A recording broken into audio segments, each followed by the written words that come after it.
Thank you, Comrade Sani.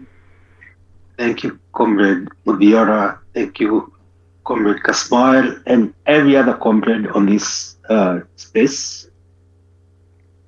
Um, all I can say in 2 minutes is that the 13 reasons that have been captured articulate why Ruto must go. But more than that, the power belongs to the people and the people of Kenya. And we have someone who, I heard Professor talking about rolling, that Ruto has been trying to rule Kenya. We moved away from the era of rulers.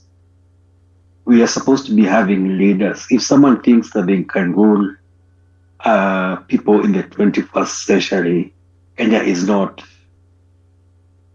a monarchy. So Ruto must go if he thinks he wants to become the emperor of Kenya. The other thing I want to talk about is we keep talking about civic education. We moved away from, we've been having civic education for the last 30 years, 3 decades. We are in the era of political education, not civic education. This is the ability to connect dots.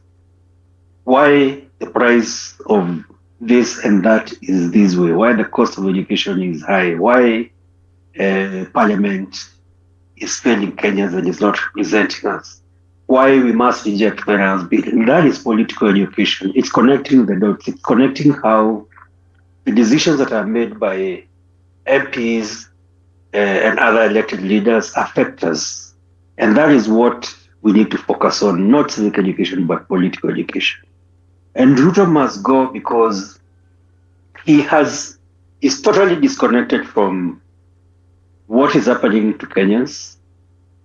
He's too focused on his own, self-aggrandizement, creating wealth, creating his own dynasty at the expense of every other Kenyan.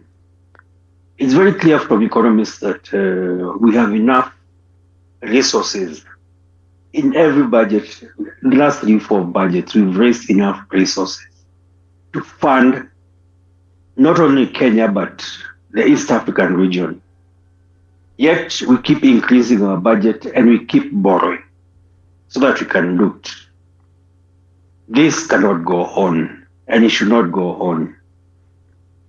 But I want to throw a spanner in the works and say rather than Ruto goes, or the way Ruto goes, is that parliament must go. The most powerful institution in our constitution is the National Assembly, together with the Senate. They've been given power to oversight the judiciary and to oversight also the executive and other independent institutions. But they've refused to do their work. They've been bought by, we've had reports of 10,000 shillings in the toilets, 100,000 shillings to sell the soul of Kenyans. So I want us to research something called pillars of support. When you talk about Ruto, Ruto is not where he is alone. He is there, as we saw when Gen Z pushed into the wall. There are those people who reached out, and they are called pillars of support. There are many pillars of support. There's the church, there's the media, as you've articulated that the media is compromised. There's parliament, there's judiciary, there's academia, there's the people. But the weakest pillar for us as a people is parliament. And we must fix parliament. We must bring down parliament to bring down Ruto. So Ruto must go and parliament must go. Thank you.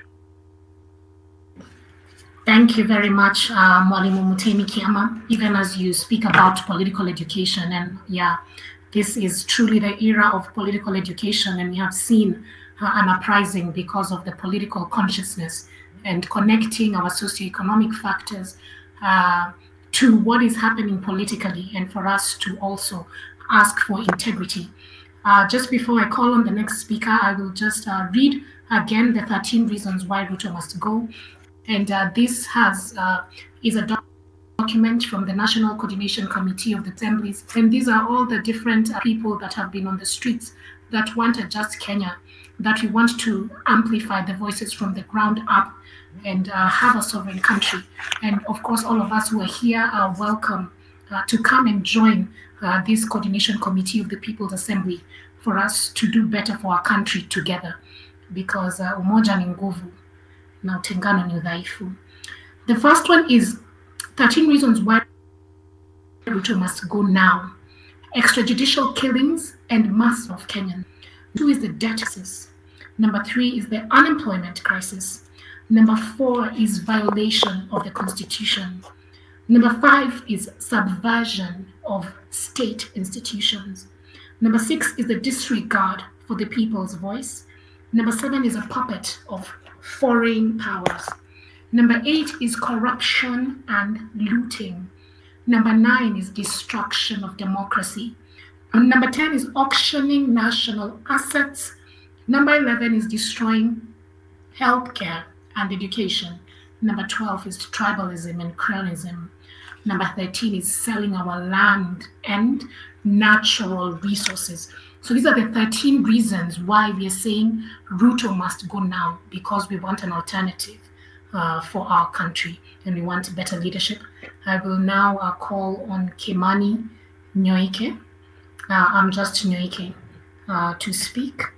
Kimani.